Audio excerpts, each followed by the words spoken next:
ahora por 1 minuto y lo voy a controlar.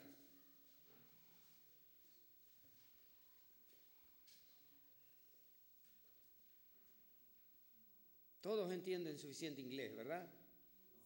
¿Hay alguien que no? Bueno, voy a repetir. Ahí dice, describa lo que las siguientes ilustraciones comunican. A la izquierda está este señor que dice, yo sé que voy a cruzar este lago. Noten ahí, ilustra un lago que está cubierto de hielo. Yo sé, yo voy a hacerlo, porque tengo bastante fe. Y noten que en su mano tiene un barrilito que se llama fe.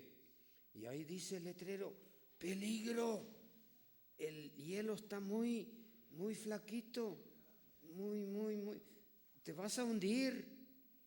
Pero está el señor de la derecha que dice, yo no tengo demasiada fe, pero voy a probar. Y tiene un tarrito chico de fe. Y donde le dicen, sí, está bien, cruza, no se te va a romper el hielo. Yo quiero que ustedes me digan, dentro de 40 segundos, cuál es el correcto de los dos.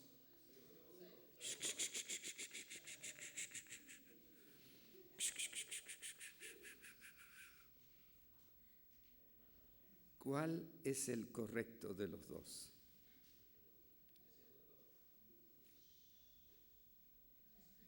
Quiero que mires el papel y medites.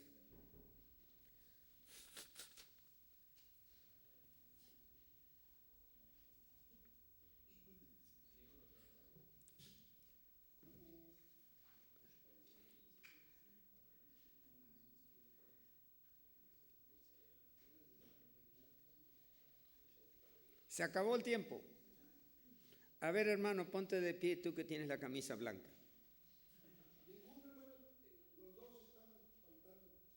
¿Cuántos dicen que es correcto lo que él dice? ¿Cuántos dicen que está equivocado?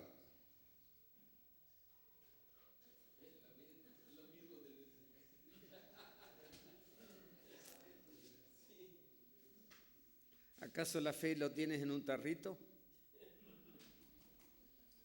¿Tu mochila es chiquita y el del otro es grandote? ¿Qué dijimos, mis hermanos? No es la fuente de salvación. No es un equipo. No es una maleta de reservas. Jesús dice, tu fe te ha salvado. ¿Pero qué es eso? Es la actitud donde te presentas a Cristo. Y le dices, Señor, toma control. Tu fe te ha salvado. La fe es la actitud de ir con Cristo y decirle, sea hecha tu voluntad. Hermanos queridos, yo traje esto a propósito, para que sepan que ninguno de los dos tiene razón. Los dos se van a hundir. Se le va a quebrar el hielo al grueso y se le va a quebrar el hielo al que tiene mucho equipo. Esa es la problemática entre los cristianos. Algunos dicen, y hay religiones, y hay adventistas, ¿por qué te falta la fe? No es así. No es una cajita donde tienen más o tienes menos. No es así. Pero por favor no prediques en tu iglesia, ya lo digo por 4ª vez, porque vas a enredar a los hermanos. Estoy hablando a dirigentes aquí. No estoy hablando al común del pueblo. Tú tienes que primero convencerte de esto. La fe no es la fuente de salvación. La fe no es un poder para producir milagros. La fe no es un mérito. Yo ya prediqué tanto. Gané tantas almas que te hace merecedor de un favor divino. No, Señor. Nada te salva. Y tampoco es un control remoto que le vas a imponer a Dios mediante 40 días de ayuno. Y hay algunos que lo hacen. Yo tuve una vez en mi trabajo de enfermero, llegó un paciente que por 40 años no había comido. Digo 40 días, perdón. 40 días no había comido. Sí, vino enfermo, deshidratado. Sí, señor, 40 días. Eso se puede hacer en la Catedral de Luján en Argentina, a 2 horas de Buenos Aires.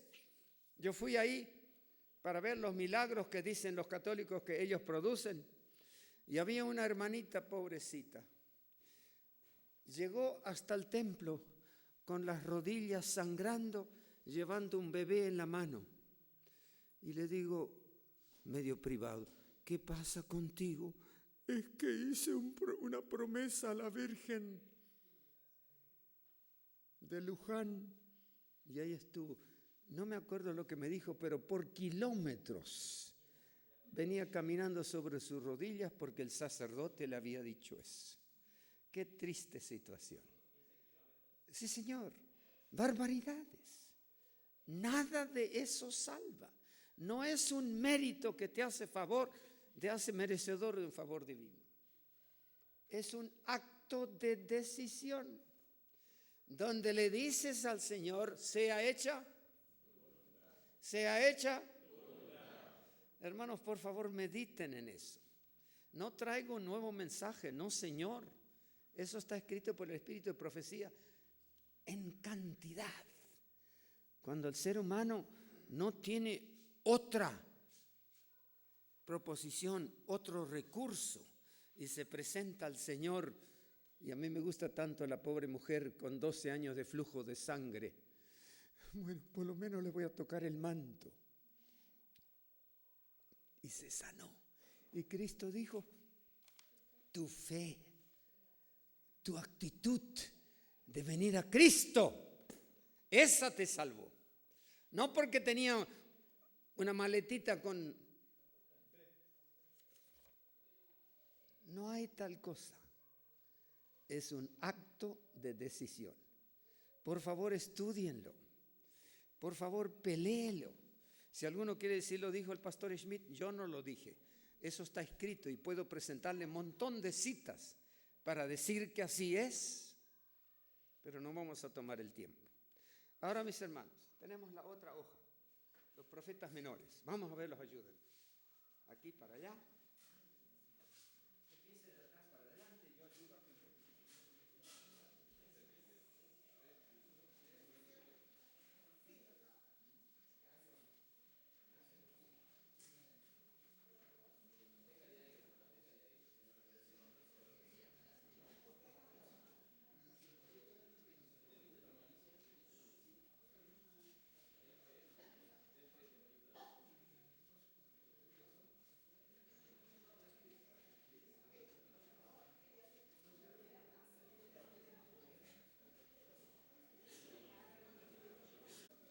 Hermanos queridos, todo lo que yo puedo hacer en el cortatísimo tiempo es señalarles algunas cositas.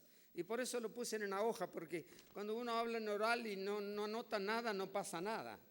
Por eso traje esta hojita también para ustedes.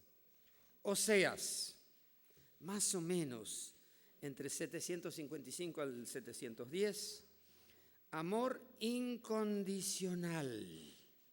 Noten cómo él se expresa en Oseas el capítulo 6. Después de Daniel enseguida está Oseas. El capítulo 6, noten los versículos 1 al 3, 6, 1 al 3. Venid, volvamos a Jehová, que él arrebató y nos curará, hirió y nos vendará. Dánanos vida después de 2 días, al tercer día nos resucitará y viviremos delante de él. Y conoceremos y proseguiremos en conocer a Jehová. Como el alba está aparejada a su salida, y vendrá a nosotros como la lluvia tardía y temprana. Una linda metáfora. Y entonces dice el versículo 6. Hermanos, hay que meditar un poco en eso. Noten el versículo 6. La normativa divina. Yo anoté arriba en mi Biblia una frase en rojo. ¿Cuál es la normativa divina? Versículo 6. Misericordia quise y no sacrificio. Conocimiento de Dios más que los holocaustos. No son las ofrendas y los diezmos los que te salvan, pero maldito si no lo haces, porque eso cultiva tu vínculo con Dios. Aquí dice, yo quiero misericordia y no sacrificio. Quiero devoción, quiero intimidad, quiero relación, quiero certidumbre. Y él describe allí el fiel esposo con infiel Gomer e Israel. Aquí dice que Israel abandona el conocimiento de Dios, pero Dios sigue amándoles. Hermanos queridos, esa metáfora tremenda, y ustedes conocen la historia, la mujer que abandonó al esposo llegó a ser prostituta, y Dios inclusive usó eso para ilustrar que si el pueblo regresa, les sigo perdonando. Yo no voy a tomar el tiempo en leer todo eso, pero ustedes lo tienen ahí. Noten, en el capítulo 11, el amor de Dios frente a la ingratitud del pueblo, el pueblo terco. Y entonces él dice, versículo 8, ¿cómo tengo que dejarte, oh Efraín? ¿He de entregarte yo, Israel? ¿Cómo podré yo hacer como Adma, ni ponerte como a Seboim, lugares que fueron destruidos? Mi corazón se revuelve dentro de mí, inflámanse todas mis conmiseraciones. Así se expresa Dios. Y a veces uno duele. Para mí el momento más triste es cuando hay que borrar a un miembro de iglesia. ¡Qué pena! Y tengo que contarle una historia. No sé si se la conté la vez pasada. Llegó el momento donde había que despedir a un pastor. Y estuvimos en junta reunidos un buen rato, con dolor en el alma. El presidente de la Unión, Pastor Peverini, en ese tiempo, el papá de los muchachos, dijo, ¿qué hacemos? Ministro ordenado. Pero llegó el momento para quitarle las credenciales, para dejar de ser ministro, por su inconsecuencia, por su falta de devoción, por su integridad comprometida. Y hermanos queridos, ese es el peligro de todos nosotros. Sin embargo, Dios sigue perdonando. A ese pastor inclusive, a quien le quitamos las credenciales, Dios le dio otra oportunidad después en otro nivel de trabajo. Ya no el mismo, pero Dios lo mantuvo. Hace poco hablé con él por teléfono, a ver cómo está tu fe, tu confianza en Dios. Ya no es pastor, pobrecito, y esa terrible cicatriz lo va a estorbar. Por eso él tiene que estar con mucho más esfuerzo, diciendo, Señor, gracias por perdonarme, pero ayúdame a recuperar la confianza en tu poder. Y por eso, como dice Oseas, Dios no puede abandonarte. ¿Cómo te voy a dejar? Y le dice inclusive al profeta, trae a esa mujer que estuvo prostituta de vuelta. Quiero demostrarte el perdón divino. Y qué lindo es poder perdonar. No se apuren castigar a los hermanos apóstatas. Abrácenlos. Sí, hay que quitarlos de la lista un tiempo. Así lo dice Corintios. Entregarlos a Satanás un tiempito. Si recuperan, qué bueno. Pero si no, déjalos. Pero Dios vuelve a perdonar. Y ese es el mensaje esencial de Oseas. Como diciéndonos, miren señores, yo tengo cariño por ustedes. Está la verdad repetida con autoridad y ustedes pueden entenderla si quieren, pero no puedo imponerle nada. Noten el versículo 4, capítulo 4, versículo 17.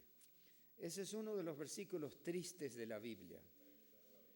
Noten, capítulo 4, versículo 17. ¿Alguien lo lee, por favor? ¿Cuál es el verbo? Déjalo. Está obtuso. Es dado a los ídolos. Y la misericordia de Dios, hay una cita muy hermosa, hermana White, dice, hay un límite en la paciencia de Dios. Yo no lo entiendo dónde está. Pero cuando Él dice, está vinculado continuadamente con el mal, déjalo. Y ojalá ninguno de nosotros cultive algún secretito, algún doblez, alguna relación de dudosa moral. Eso no lo puede descubrir el pastor, pero tú lo descubres en tu mente. Si tienes alguna autopermisividad, tarde o temprano, la zancadilla del diablo te lleva a llevar al campo de los filisteos. Y eso es, como dice aquí, dado a los ídolos. Déjalo, abandónalo. 16 veces, repite Oseas, 16 veces. Y a veces me dice, bueno, como dijo Jesús, 70 veces 7. 16 veces repite aquí la inconducta, la tragedia de los que se resisten con Dios. Notan en el 4:11, por ejemplo, fornicación y vino y mosto quitan el corazón. Y el vocablo en inglés dice, me gusta la frase en inglés, they take away the heart. Recogen la capacidad de tomar decisiones. Pero claro, en la vida privada tuya, ahí no se puede legislar. Ni la policía puede entrar, ni tu esposa o esposo puede entrar. Pero si tienes algo ahí adentro que vincula con Satanía, la tragedia me dice, bueno, es dado a ídolos, su bebida se corrompió. Nota en versículo 18. Fornicaron pertinazmente. No se acostó con la mujer equivocada, no, pero tenía la mente sucia. Jesucristo lo dijo, si vas detrás de la mujer, ya en esa suspicacia, no te acostaste con ella, pero ya estás pecando. Y eso es lo que dice aquí. Fornicaron pertinazmente, amaron las dádivas, etc. Y ya no necesito detenerme mucho más que eso. Lo que sí quisiera marcarles es en el capítulo 6, versículos 6 y 7, en Oseas. Noten, ya les leí, misericordia quise, pero noten el 7.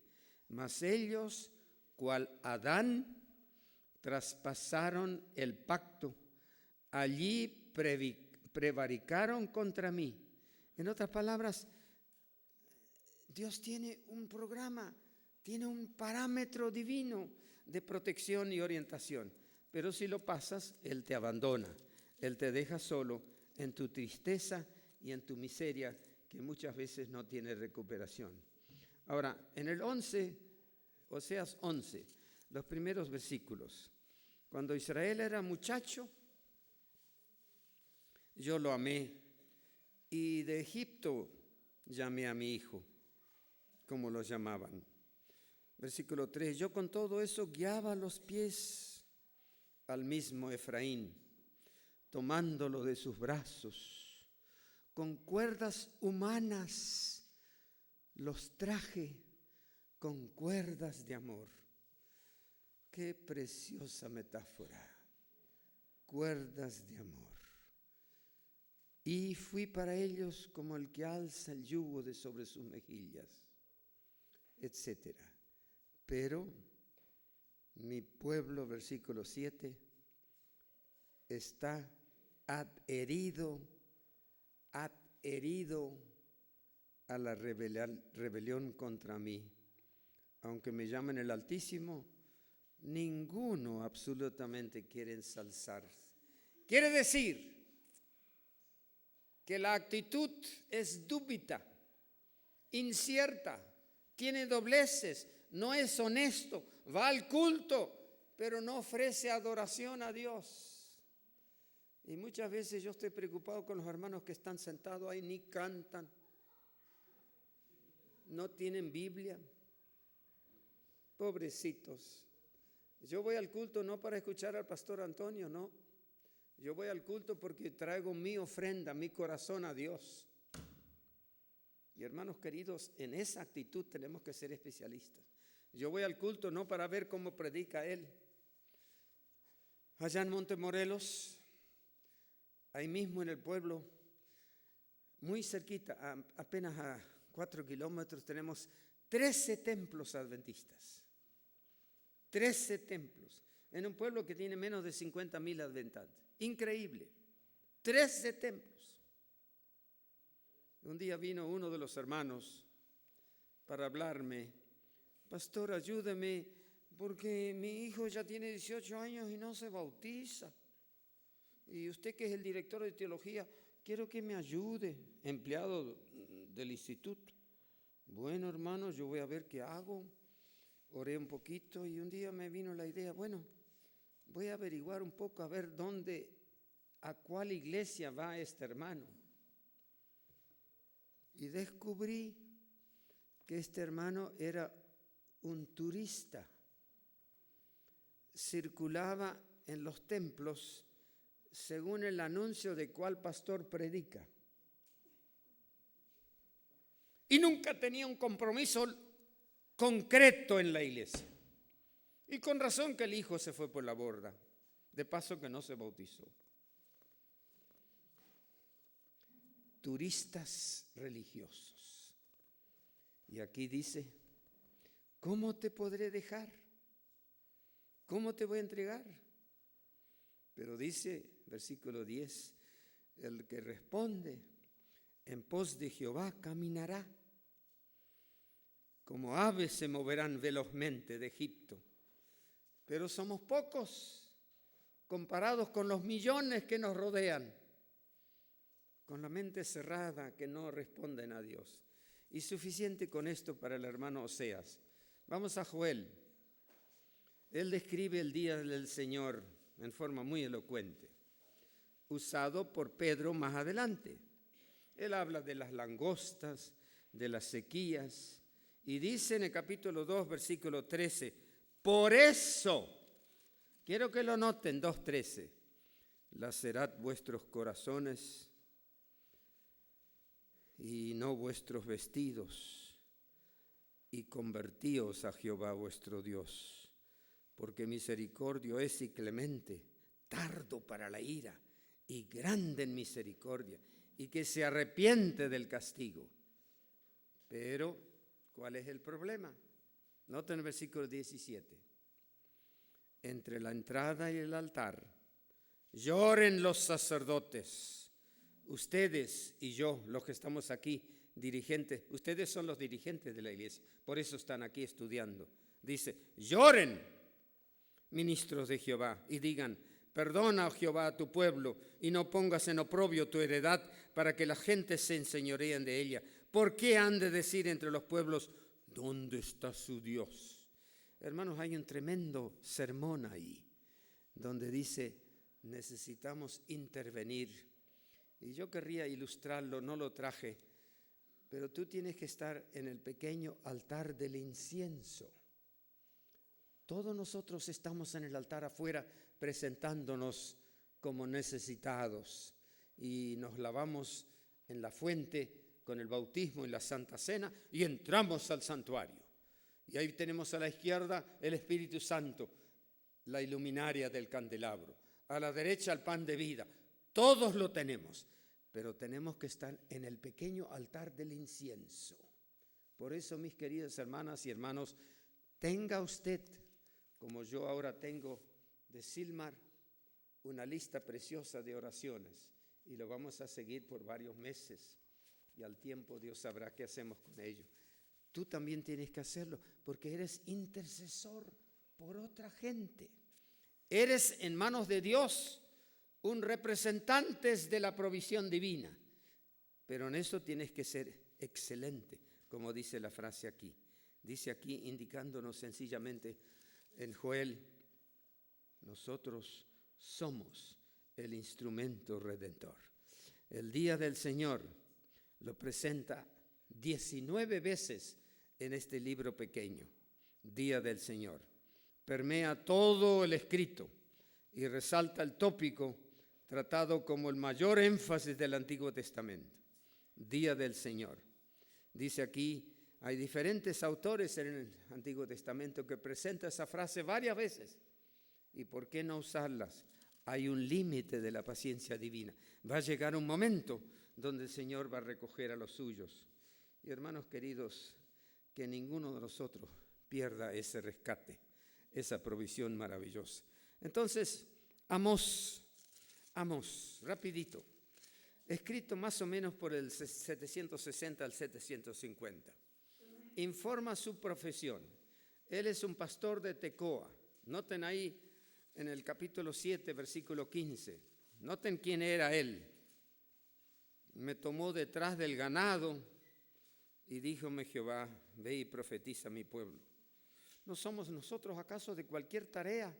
Dios te llama. Si eres carpintero, si eres granjero, si eres oficinista, de todos los lugares nos llama. Y aquí dice, Él me llamó detrás del arado, del campo, allí entre los animalitos. Ahí estuve yo cuando el Señor me llamó. Y Él describe, hermanos, tan precioso, contemporáneo con Jonás, Oseas e Isaías, el verdadero culto. Y quiero que lo noten. Capítulo 4, versículo 4. Se lo di por escrito, hermanos. Vamos a leer algunos pedacitos. 4:4. Id a Betel y prevaricat. En Gilgal aumentad la rebelión. Y traed de mañana vuestros sacrificios y vuestros diezmos cada 3 años. Interesante instrucción temporaria que tenían ahí. Y entonces en el versículo 5. Y ofreced sacrificios de alabanza con leudo. Pregonad, publicad voluntarias ofrendas. Pues que así lo queréis, hijo de Israel, dice el Señor Jehová. 4 y 5. Y entonces en el capítulo 5, versículos 4 al 6. Empero dice Jehová a la casa de Israel, buscadme y viviréis. Y no busquéis a Betel, otro lugar de culto, o Gilgal, ni paséis a Berseba, porque será llevada en cautiverio, será deshecha. Versículo 6.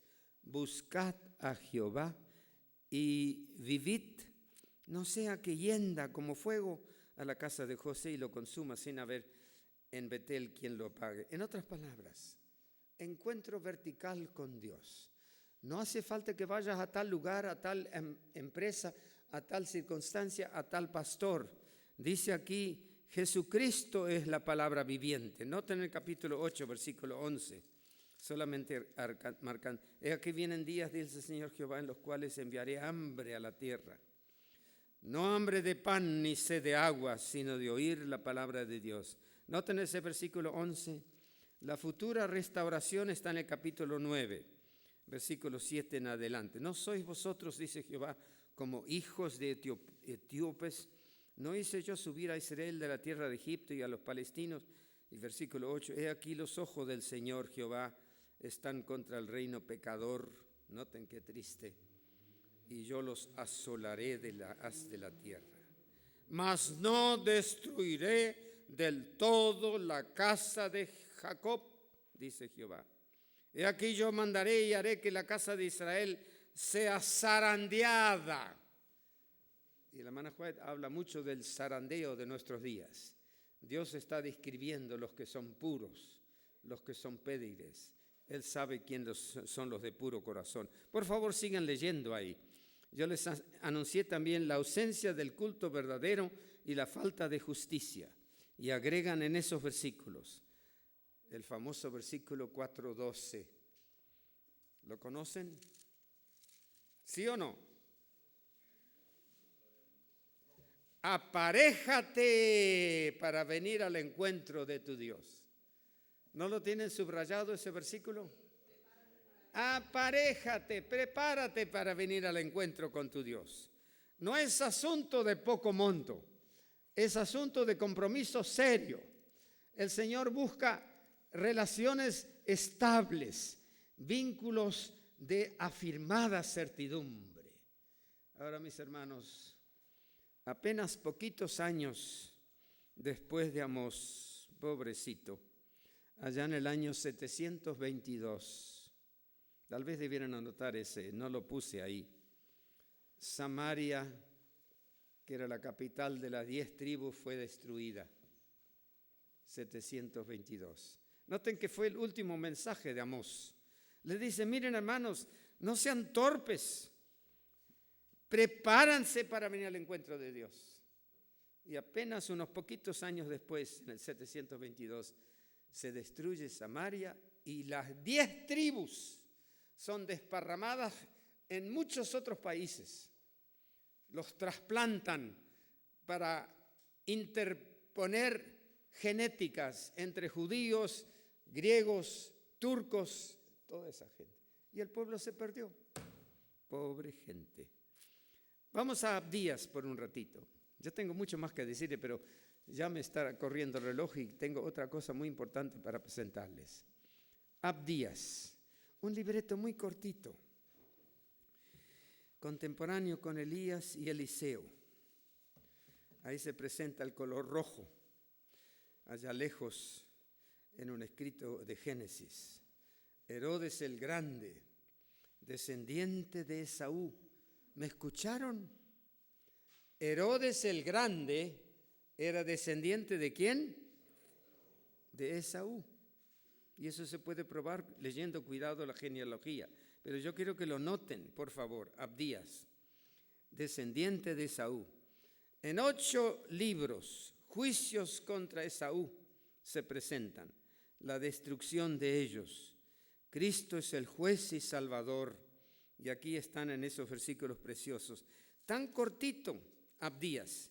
Y ustedes lo notarán que son ¿cuántos versículos? A ver. Apenas eso.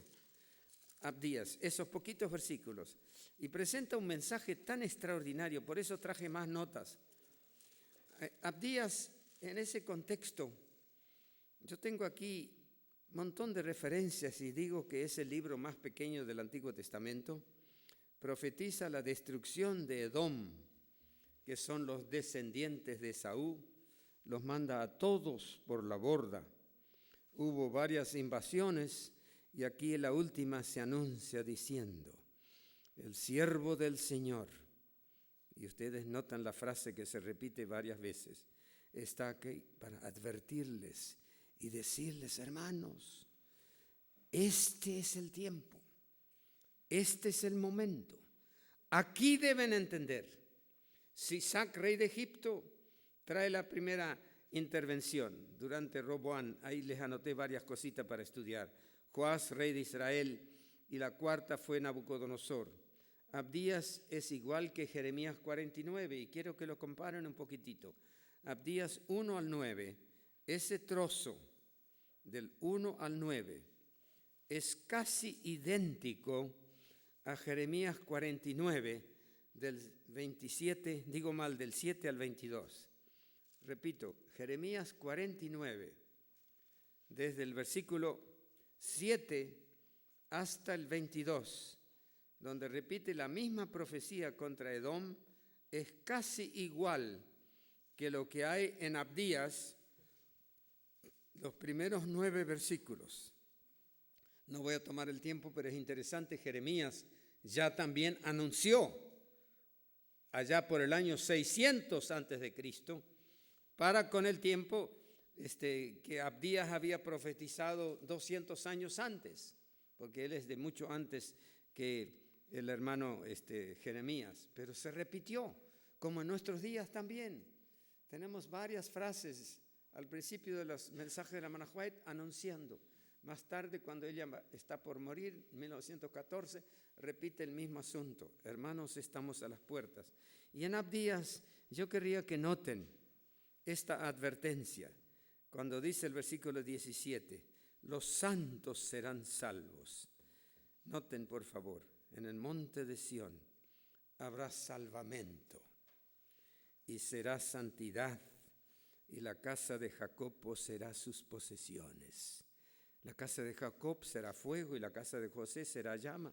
La casa de Esaú estopa y los quemarán y los consumirán. Ni aun reliquia quedará en la casa de Esaú, porque Jehová lo habló. Y los del mediodía poseerán el monte de Esaú y los llanos de los palestinos, etc. Ahora, yo quiero que noten, versículo 21, y vendrán salvadores al monte de Sión para juzgar al monte de Esaú. y el reino será de Jehová. Hermanos queridos, no nos atribulemos demasiado por la maldad que nos rodea. Yo por eso no leo los periódicos, yo no escucho los noticiosos, no me interesa todas las barbaridades, porque las noticias peores como el desastre en España, uno lo oye por la calle. Y no hace falta que estar ahí buscando, recogiendo detalles de esas miserias. Yo querría que todos entendamos que el cataclismo, la furia final, será abrasadora, destruyendo a todos los que andan en maldades. San Pedro dice que será, y lo dice Malaquías, fuego ardiente. Los elementos se fundirán. Para mí, el poder de Dios hará que los átomos y moléculas vuelvan a su original. No habrá un montón de cenizas, no, Señor. Es una recreación originada de vuelta a su principio. Y por eso con Abdías, esta frasecita tan interesante: los santos serán salvos, los demás serán chatarra. Vamos a Jonás 793, en Nínive. Ustedes conocen la historia muy bien. Él describe esa religión ritualista, idólatra, riqueza sí, pero bancarrota espiritual. Ya les anoté varios versículos, en 2 Reyes 14, en Amós 4, no lo vamos a leer. Nínive fue fundada por Nimrod, su bisabuelo era Noé. Noten bien, el bisabuelo era Noé. Ustedes conocen muy bien que el diluvio se produjo allá por el año 2348 antes de Cristo. 2348 se produjo el diluvio. Y ese Noé, ahora tiene un descendiente, noten bien, que es Nimrod, el atrevido que funda a Nínive, que está al este del río Tigris. Recuerden que hay dos ríos allá en Irak, el Éufrates y el Tigris. Y allí adelante, Nínive. Él construyó ese comienzo de esa ciudad tan famosa. Y ese fue el bisnieto, yo lo llamo bisnieto, ¿sí? La mayor ciudad del mundo antiguo. Eso lo dice en Génesis 10, para comprobarlo. Y estamos detenidos con Jonás un poquitito por esa razón. Noten, por favor, dice enseguida, la nación se arrepintió con Jonás. Ustedes conocen la historia. Pero fue destruida en el año 612, y lo puse en su papel. Estúdielo, por favor. En el año 612 fue destruida, según lo había profetizado Nahum. Y lo vamos a ver un poquito más tarde de Nahum, que más o menos unos 100 años después anuncia el desastre final. Jesús usó la resistencia de Nínive para amonestar a los fariseos, diciéndoles: señores, ustedes tienen suficiente información, si prestan atención van a ser salvos. Pero claro, están siempre los obtusos, están siempre los de mente cerrada como los fariseos, y Jesucristo lo advirtió muy bien. Pero quiero que noten, la palabra Jonás realmente se traduce como paloma. Y yo a veces digo que ese es un paralelo a Juan 3:16. Porque de tal manera amó Dios al mundo que ha dado a su Hijo unigénito, para que todo aquel que en Él cree no se pierda, mas tenga vida eterna. A mí me parece que Jonás es lo más próximo. Hay varias plagas que lo atormentan. La religión fue ritualística, idólatra, había muchas riquezas, etcétera, pero no había contactos reales con Dios. La función de toda la naturaleza eran dependientes, como entonces hasta ahora, de Dios. Pero si yo descuido, maltrato a los animales, maltrato a la creación, Hermanos queridos, de paso es un detalle muy importante. Para mí es muy triste los cazadores por deporte, matando animales para practicar su tiro. Para mí es una cosa tan triste. Yo una sola vez en mi vida maté una perdiz con un pequeño aparato y una caña larga. Conseguí de tardecita agarrar una perdiz, una avecita en el campo, y le corté la cabeza. Es la única vez que maté un animalito. Varias veces me pidieron matar un pollo, pero nunca pude. No puedo hacer eso, porque es la creación de Dios. No hay cosa más triste que maltratar los animalitos. Le tengo rabia a los gophers. ¿Saben lo que es gopher? El topo. Un bichito que parece una rata, se va debajo de las plantas y destruye las raíces y se lo come. You know what a gopher is, ¿ya? Eso sí les tengo rabia, porque teníamos un arbolito manzano muy precioso, de repente las hojas todas caídas. Voy ahí y se levanta el tronco sin raíces. El topo se lo comió todo. Me dio tanta rabia, compré una trampa y lo maté a 2 o 3.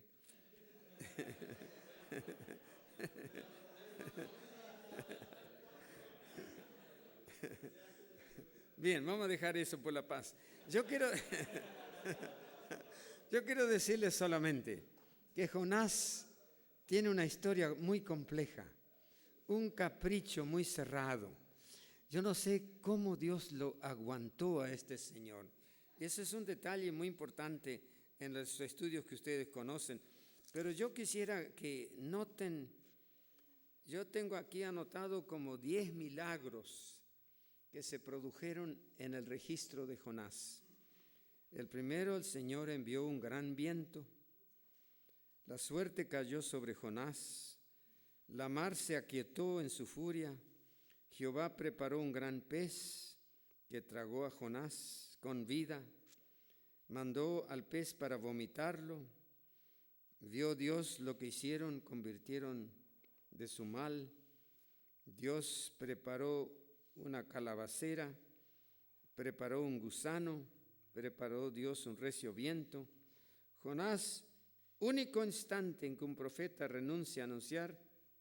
Noten lo que dice Jeremías 20. Es el único profeta que renunció al programa que Dios le propuso. Yo por eso quiero que anoten al lado de Oseas, no lo puse en sus notas. Hay un versículo interesante en Jeremías 20. El profeta que renuncia a su misión, o el hermano dirigente de la iglesia que es un flojo. Noten lo que dice aquí. Jeremías 20. Versículos 7 al 9. Alucinásteme, oh Jehová, y halláme frustrado. Más fuerte fuiste que yo y vencísteme. Cada día, Jeremías 20, versículos 7, 8 y 9. He sido escarnecido, cada cual se burla de mí. Porque desde que hablo doy voces, grito, violencia y destrucción. Porque la palabra de Jehová me ha sido para afrenta y escarnio cada día. Y dije, no me acordaré más de él, ni hablaré más en su nombre. Jonás hizo lo mismo, se escapó. Empero fue en mi corazón como un fuego ardiente. Dentro de mis huesos trabajé por sufrirlo y no pude. Jeremías 20, sí, tenemos un recreíto. Jeremías 20, versículos 7 a 9. Este es el caso de Jonás. Ahora vamos a un momento, Miqueas, antes de ir al recreíto. ¿Quién es como Jehová? Eso significa el nombre Miqueas. Predijo la caída en manos de Babilonia. Mesías nacerá en Belén. Noten en capítulo 5, versículo 2 de Miqueas. ¿Quién es como Jehová? Culmina con la profecía que anuncia la gloria del reino mesiánico. Miqueas, similar a varios otros, repite insistentemente que hay un programa divino que debes entenderlo. Necesitas disponerte. Noten en el capítulo 3, versículo 8. Estoy lleno de fuerza del Espíritu de Jehová. ¡Qué lindo! Hermanos, ¿podrías tú decir eso mismo? Estoy lleno de fuerza del Espíritu de Jehová y de juicio y de fortaleza para denunciar a Jacob su rebelión y a Israel su pecado. Oíd ahora esto, cabezas de la casa de Jacob y capitanes de la casa de Israel, que abomináis el juicio y pervertís todo el derecho, que edificáis a Sión, etcétera, su jefe. Dice el versículo 12. Por tanto, a causa de vosotros, Sión arada como campo, y Jerusalén será majanos, y el monte de la casa como cumbre de breñal. Triste situación. Pero quiero que noten esa partecita del versículo 8. Estoy lleno de fuerza del Espíritu. ¿Es esa tu experiencia, hermano? ¿Estás tú lleno de la fuerza del Espíritu de Jehová? Que Dios nos dé esa bendición. Yo quisiera que recuerden, no solamente que ahí anuncia que Cristo va a nacer en Belén o Betlehem, pero ahí lo dice, sus salidas son desde el principio, desde los días del siglo, como diciendo Cristo es eterno, pero va a entrar a la humanidad. Y el profeta Miqueas lo anuncia en esa forma puntualizada, tan cariñosa. En el capítulo 7, versículo 6, hay una frasecita que fue usado por Jesucristo al comisionar a sus discípulos. 7:6, Miqueas 7:6. El Hijo del Hombre deshonra al Padre, la hija se levanta contra la madre, la nuera contra su suegra, y los enemigos del hombre son los de su casa. Eso está en Mateo 10, versículos 35 y 36. Yo empero a Jehová esperaré al Dios de mi salud, el Dios mío me oirá. Linda afirmación. Y entonces regreso un poquito al capítulo 6, versículos 6 y 7. ¿Con qué prevenderé a Jehová y adoraré al alto Dios? ¿Vendré ante él con holocaustos, con becerros de un año? ¿Agradaráse Jehová de millares de carneros o de 10,000 arroyos de aceite? ¿Daré mi primogénito por mi rebelión, el fruto de mi seno por el pecado? No, dice ese versículo tan hermoso. ¿Lo conocen? El 8. Él te declaró lo que hay que hacer. 3 cosas. Solamente hacer juicio. ¿Qué es el número 2? Amar misericordia. ¿Y cuál es el número 3? Humillarte, andar contigo. Ese versículo es tan extraordinario, hermanos. Márquenlo, yo lo tengo marcado en verde y al lado puse unos corchetes A, B, C. Tan importante.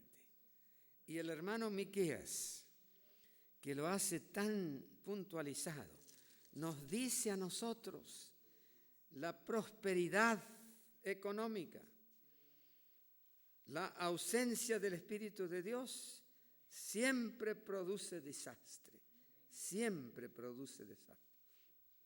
Y yo por eso le di la lista de los reyes de Samaria.